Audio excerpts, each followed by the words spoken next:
खुलुमबाय Bodoland एंखं television studio आं हायनार सिगयारि दिनै फुंनि गाहाय रादाबफोराव दङ। बिटिसि सोरखारनि बानजायनायाव फैगौ 12 निफ्राय 14 जुनसिम सानथामनि थाखाय गुथि बावखुंग्रि फोरबो। जरहाटनि निमाथि घाट आरो माजुलिनि कमलाबारि फेरि गाथोना आथिखालाव बन्द जानानै दं। लखिमपुरनि नारायणपुराव सानै मोसौ दालाला एनकाउन्टार जादों। चिरांनि देवस्रि ब्रह्मफारा गुदि फरायसालियाव हाग्रानि मैदेरा दरजा खिरखि सिफायलांदों।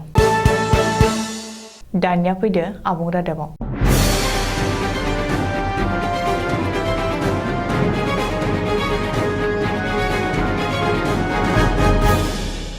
कक्राझार जिल्लानि हरिनागुरियाव थानाय बावखुंग्रि हाजोआव बोसोरफ्रोमबो खुंबोनाय बावखुंग्रि फोरबोखौ देग्लायबो बिटिसि सोरखारनि टुरिजम एबा दावबाय बिफान आरो लाइमोन गेलेमु बिफाननि बानजायनायाव फैगौ 12, 13 आरो 14 एप्रिलाव गुथि बावखुंग्रि फोरबो खुंनो लादों।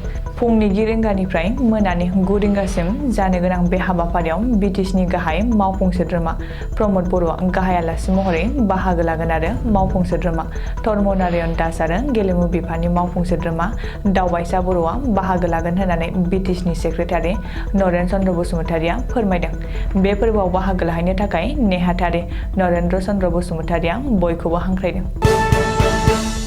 बुरलुंबुथुर दैमानि दैया बांनायनिफ्राय बांबोबाय थानायाव आथिखालाव माजुलिनि कमलाबारि फेरि आरो जरहाटनि निमाथि घाटनि गेजेराव फेरिनि सिबिथाया बन्द जानानै दं। मानो होनोब्ला सिगाङाव बानायखानाय गाथोन दैजों जोख्लोबजानायाव हान्थियारिफोरा गाखोनो एबा ओंखारनो थाखाय उसुबिदा जायो, नङाब्ला जाब्रबथाय बायदि जाथायफोराबो जानो हागौ। बेखायनो आथिखालाव दै लामा सामलाय बिफाना फेरिनि सिबिथायखौ बन्द खालामथ'नांदों। अदेबानि माजुलिनि रायजो राजाफोरा जार्लायाव भुगिनांदों एबा गोग्लैनानै हालाय-हाफाय जानांदों। लखिमपुर जिल्लानि बिहुपुरिया थानानि बेन्दोङाव नारायणपुर पुलिस आउटपस्टनि मोनले पेट्रलिं हानजाया बुधबारखालि मोनानि 10:30 रिंगासोआव 14 साखा गंसे ट्राकनिफ्राय पुलिसा गासै 27 मोसौ जब्द खालामनो हादों। लोगोसे सानैखौ 6 राउन्ड गुलि गावनानै जोखोम खालामदों। पुलिसनि एनकाउन्टाराव जोखोम जानाय सानै दालालनि मुङा फारियै दरं जिल्ला दलगावनि थागिबि बदर आली आरो आब्दुल इस्लाम होननानै सुलुङाव फोरमायदों। पुलिसनि सुलुङाव फोरमायनाय बादिब्ला आथिखालाव बिसोर सानैखौ लखिमपुर मेडिकेल कलेज आरो हस्पिटालाव फाहामथायनि थाखाय थिसननाय जाबाय।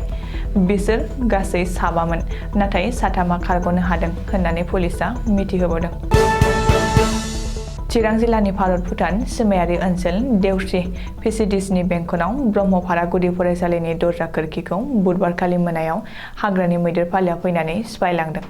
गामिनि मृत्युन्जय रायआ फोरमायनाय बादिब्ला बिनि सिगाङावबो खेबथाम बेबायदिनो मैदेरा सिफायलांखांबाय। मानो होनोब्ला जाय रुमनि दरजाखौ सिफायलांदों बै रुमाव माइरं बायदिसिना जानाय आदार दोननाय जायो। बेखायनो आथिखालाव सोरखारा फरायसालिनि बाउन्डारि वाल होयोब्ला गाहाम जागौ होननानै गामिनि रायजो राजाया सोरखारनि सोलोंथाइ बिफानखौ खावलायदों। दिनै फुंबिलिनि रादाबा एसेनोसै, गोजोन्थों।